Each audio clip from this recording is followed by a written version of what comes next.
प्यारे विद्यार्थियों, आप देख रहे हैं व्यवसाय अध्ययन का सॉल्यूशन इन बीएसटी का।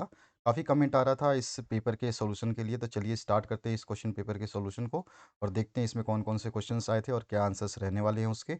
यहाँ पर आपके सारे सब्जेक्ट्स कंप्लीट कराए गए हैं जो कि लिस्ट में दिया गया है। यहाँ पर Hindi, biology, English, political science, geography, physics, chemistry, accountancy, economics और बिजनेस स्टडीज़, ये सारे कंप्लीट करा दिए गए हैं अभी तक।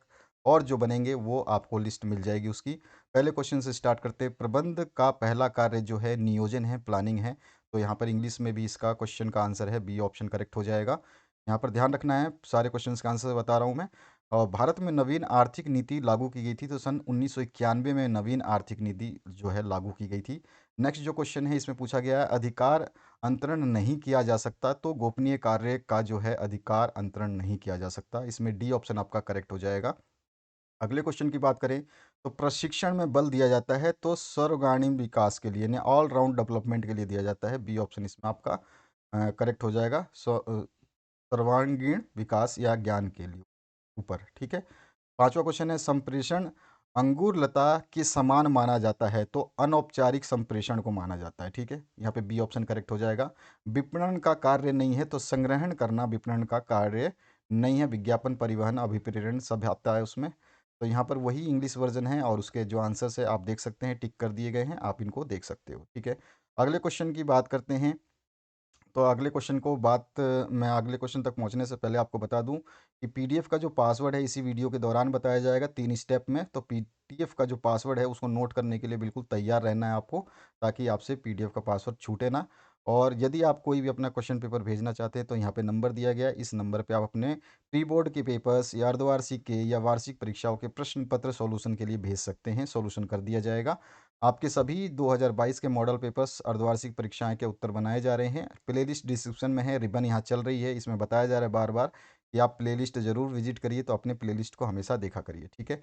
यहाँ पर जो नेक्स्ट क्वेश्चन की बात करें तो आपका जो नेक्स्ट क्वेश्चन है उसकी बात करते हैं हम। तो यहाँ पे जो आपका नेक्स्ट क्वेश्चन है ये आपका है रिक्त स्थानों की पूर्ति वाला, ठीक है।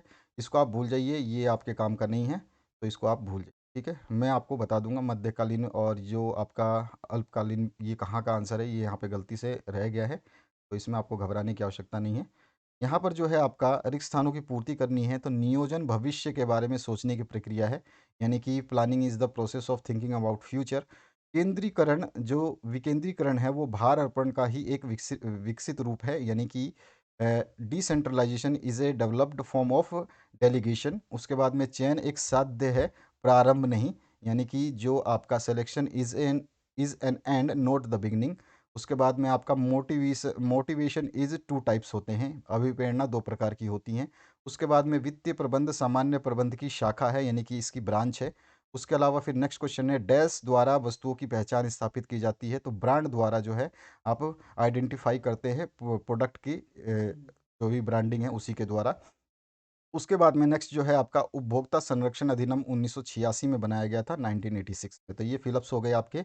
अगले क्वेश्चन की तरफ मूव कर रहे हैं हम। सही जोड़ियाँ इसमें बनाना है, तो मुख्य कार्यकारी अधिकारी जो होता है, जिसको हम सीईओ बोलते हैं, चीफ एग्जीक्यूटिव ऑफिसर, ये जो होता है ये उच्च स्तरीय प्रबंधक होता है, यानी कि टॉप लेवल मैनेजमेंट होता है। इसके बाद में हेनरी फ्योल ने जो है एक प्रिंसिपल दिया था जिसको बोलते हैं प्रिंसिपल ऑफ डिसिप्लिन, यानी कि अनुशासन का सिद्धांत। एफ डब्ल्यू टेलर ने जो सिद्धांत दिया था वो प्रयोग का सिद्धांत दिया था, ने प्रिंसिपल ऑफ एक्सपेरिमेंट दिया था। इनफॉर्मल ऑर्गेनाइजेशन जो होते हैं, अनौपचारिक संगठन जो होते हैं, ये सामाजिक संबंधित होते हैं, सामाजिक संबंध होता है इसमें, सोशल रिलेशंस होते हैं। और इंटरनल सोर्सेज में आपका प्रमोशन आता है। और एक्सटर्नल सोर्सेज जो है कैंपस रिक्रूटमेंट होती है, यानी कि आंतरिक स्रोत में आपको पदोन्नति मिलती है और बाह्य स्रोत से हम परिसर भर्ती करते हैं कैंपस में जा करके, ठीक है। तो ये आपके मैचिंग वाले हो गए। आगे बढ़ते हैं नेक्स्ट क्वेश्चन की तरफ। नेक्स्ट जो क्वेश्चन है इसमें पूछा गया है, अधिकार अंतरण के कितने तत्व होते हैं, तो अधिकार अंतरण के 3 तत्व होते हैं, एक अधिकार, एक उत्तरदायित्व और एक जवाबदेही, जिसको हम बोलते हैं अथॉरिटी, रिस्पॉन्सिबिलिटी एंड अकाउंटेबिलिटी।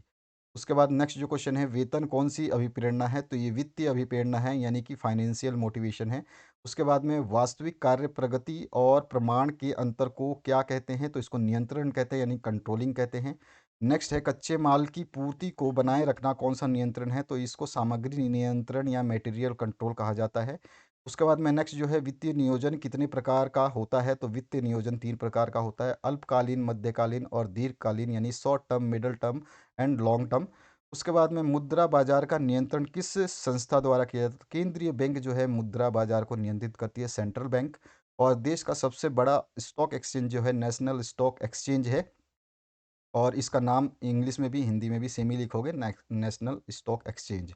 अगर आपसे पूछता देश का सबसे पुराना स्टॉक एक्सचेंज कौन सा है, तो वो आपका बीएसई हो जाएगा, बॉम्बे स्टॉक एक्सचेंज। यहाँ पे आपसे बड़ा पूछा है तो सबसे बड़ा नेशनल स्टॉक एक्सचेंज है। ठीक है, आगे बढ़ते हैं नेक्स्ट क्वेश्चन की तरफ।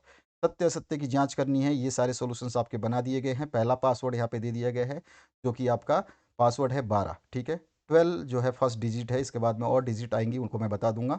ये सारे सॉल्यूशंस आपके बना दिए गए हैं। इसमें बजट भावी अनुमानों पर आधारित होते हैं, बिल्कुल सही बात है। फ्यूचर प्लानिंग या फ्यूचर एस्टिमेशन के ऊपर बजट बनाया जाता है। संप्रेषण सदैव लिखित होते हैं, तो ये गलत है। कम्युनिकेशन ऑलवेज रिटर्न नहीं होते हैं, ये आपके मौखिक भी हो सकते हैं। नेतृत्व जो है निर्देशन का एक अंग है, बिल्कुल लीडरशिप का एक पार्ट है डायरेक्टिंग। लीडरशिप एक पार्ट है डायरेक्टिंग का।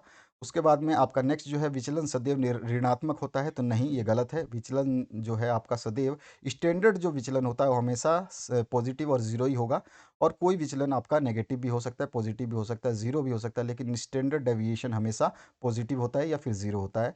उसके अलावा कैपिटल इज ए गुड, यहाँ पर आपका जो नाम है पूंजी व्यवसाय जीवन का रक्त है, यानी capital is a life blood of business. Yes, right answer है ये आपका। इसके बाद में पूंजी बाजार संगठित बाजार है, तो बिल्कुल सही है। Capital market is an organise market. ठीक है, तो यहाँ पर ये मैंने टिक कर दिए हैं, वही आंसर आप यहाँ पे इंग्लिश मीडियम वाले टिक कर लोगे। आगे बढ़ते हैं सिक्स क्वेश्चन पे। प्रबंध एक गतिशील प्रक्रिया है, स्पष्ट करनी है आपको।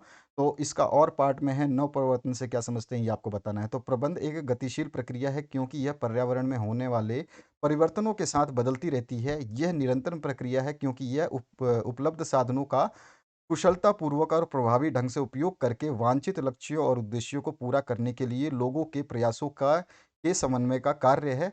यह तब तक जारी रहता है जब तक संगठन द्वारा लक्ष्यों की प्राप्ति नहीं हो जाती। ठीक है, तो इस तरह से हम कह सकते हैं प्रबंध एक गतिशील प्रक्रिया है, स्पष्ट कर दिया हमने। आगे बढ़ते हैं नेक्स्ट क्वेश्चन की तरफ। प्रबंध के दो प्रमुख कार्य आपको बताने हैं, यानी प्रबंध की कोई दो विशेषताएं आपको बतानी है, दोनों में से कोई भी आप एक बता सकते हैं।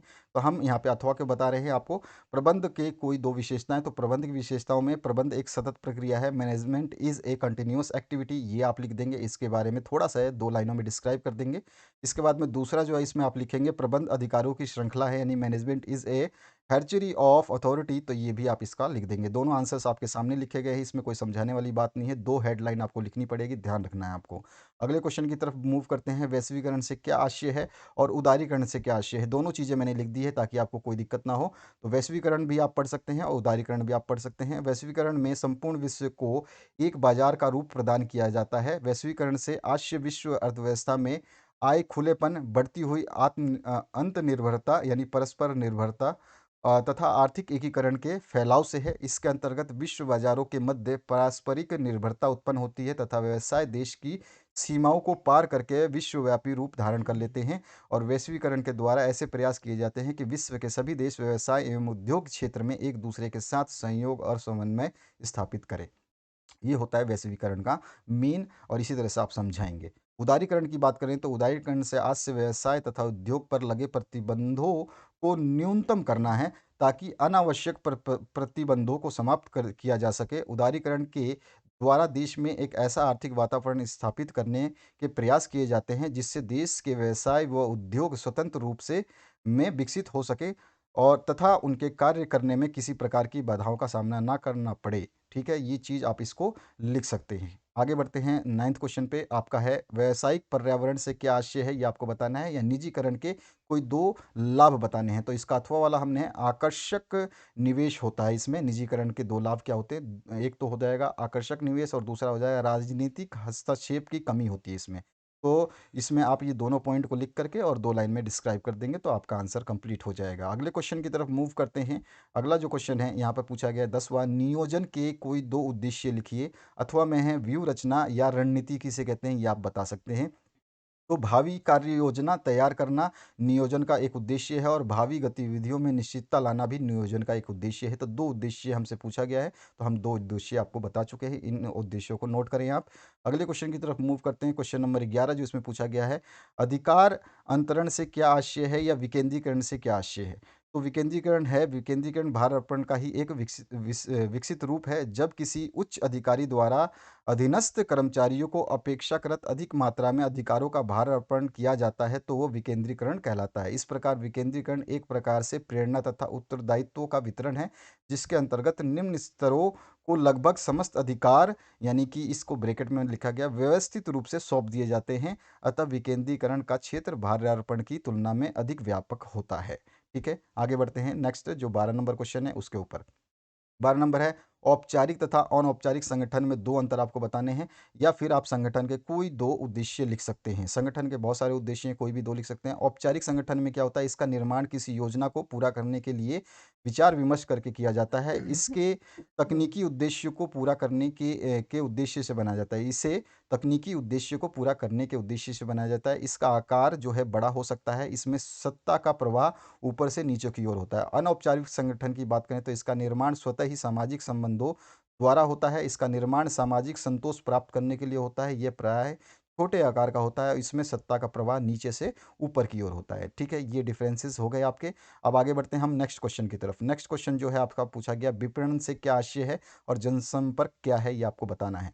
तो अगले क्वेश्चन का जो हमने अथवा पाठ किया है, जनसंपर्क एक प्रबंध कार्य है जो सार्वजनिक दृष्टिकोण का मूल्यांकन करता है। एक संगठन की नीतियों और प्रक्रियाओं को सार्वजनिक हित एवं संगठन को जनता के हित के साथ पहचानता है, अ, और सार्वजनिक सहसमझ और स्वीकृति अर्जित करने के लिए कार्रवाई और संचार के एक कार्यक्रम को निष्पादित करता है। ये हो गया आपका जनसंपर्क।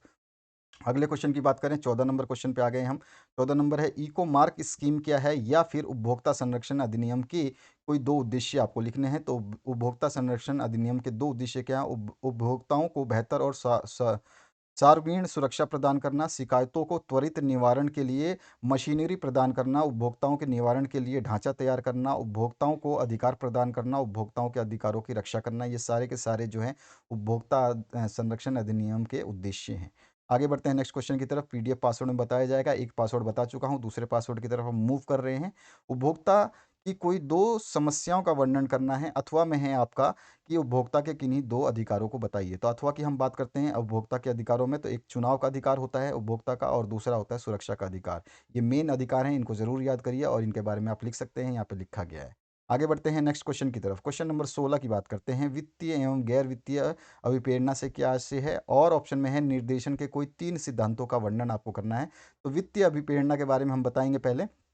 तो वित्तीय अभिप्रेरणा जो है, इसमें सामान्य शब्दों में वित्तीय अभिप्रेरणा दो अलग अलग अक्षरों से मिलकर बना हुआ है। वित्तीय यानी कि धन और धन या पैसा, और अभिप्रेरणा यानी कि उत्साहित करना।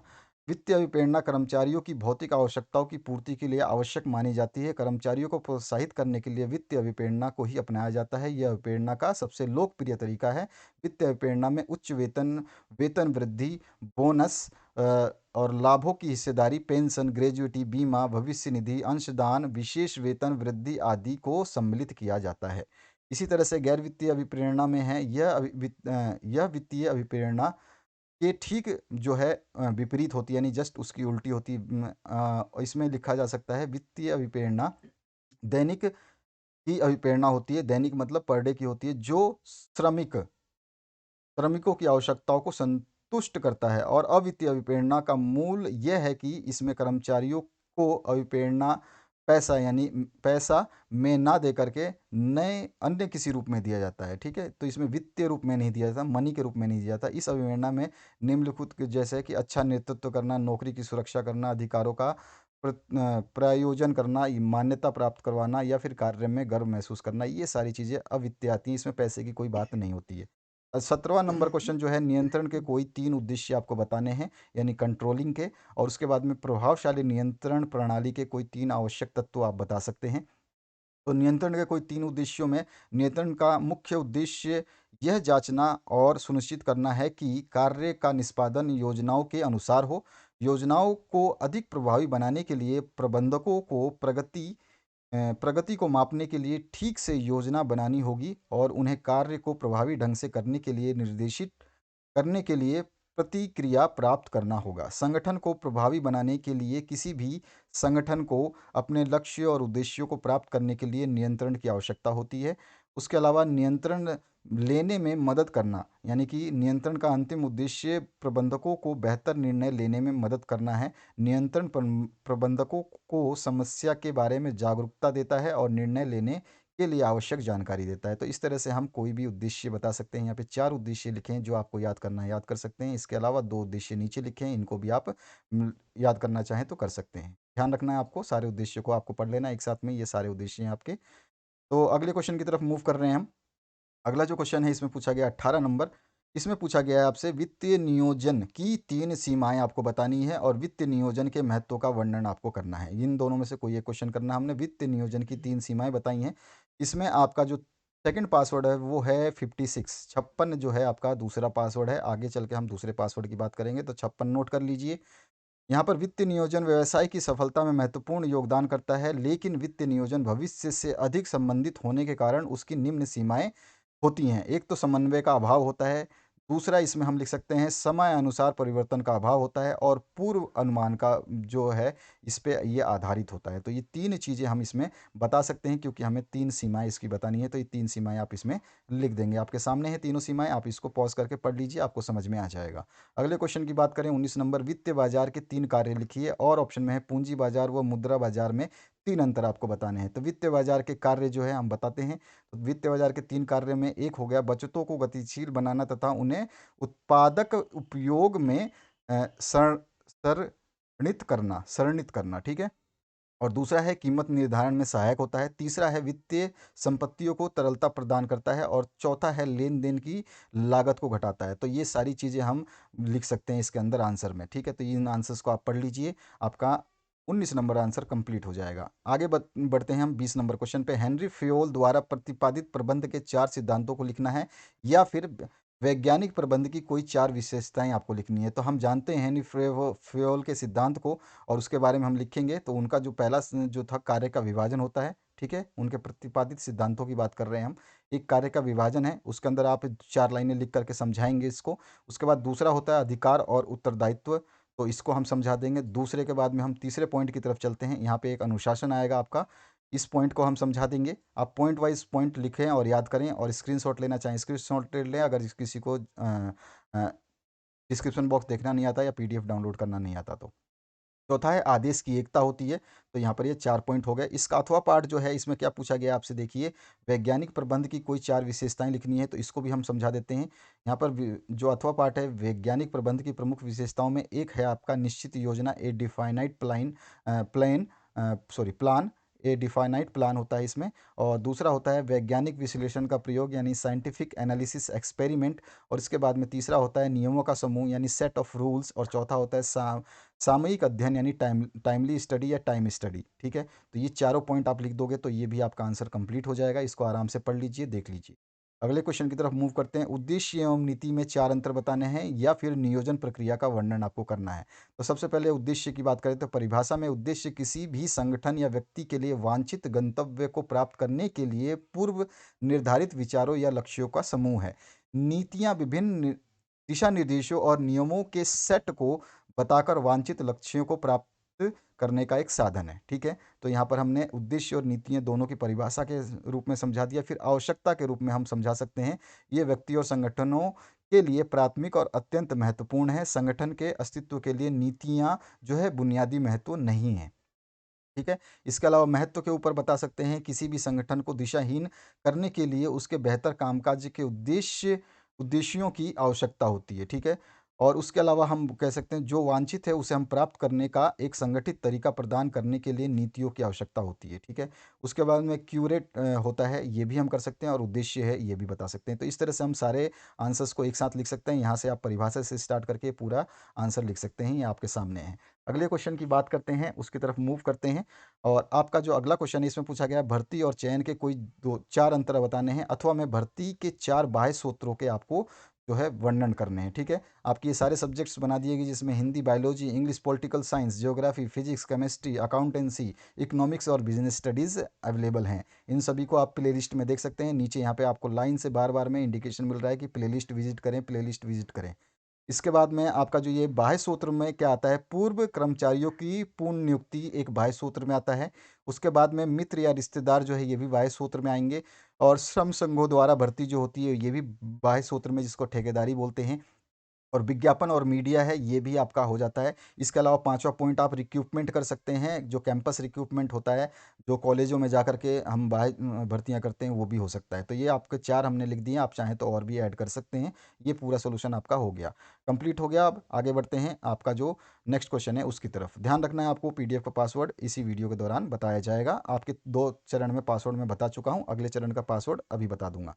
23 नंबर क्वेश्चन है, विक्रय संवर्धन की किन्हीं 4 विधियों का वर्णन करना है, या फिर आप बता सकते हैं एक अच्छे ब्रांड की 4 विशेषताएं। तो विक्रय संवर्धन की विधियां जो हैं उसमें कौन कौन सी विधियां आती हैं, इसमें आता है मुफ्त नमूने बांटना। ठीक है, ये आपका एक विक्रय संवर्धन का एक काम होता है, जिससे आप नमूने हैं जो बांटते हैं, और ताकि इससे लोग जो हैं उसको यूज़ करके, उसको देख करके जो आवश्यक चीज़ें हैं वो प्राप्त कर सकें और उससे सेटिस्फेक्शन ले सकें। दूसरा है उपहार देना।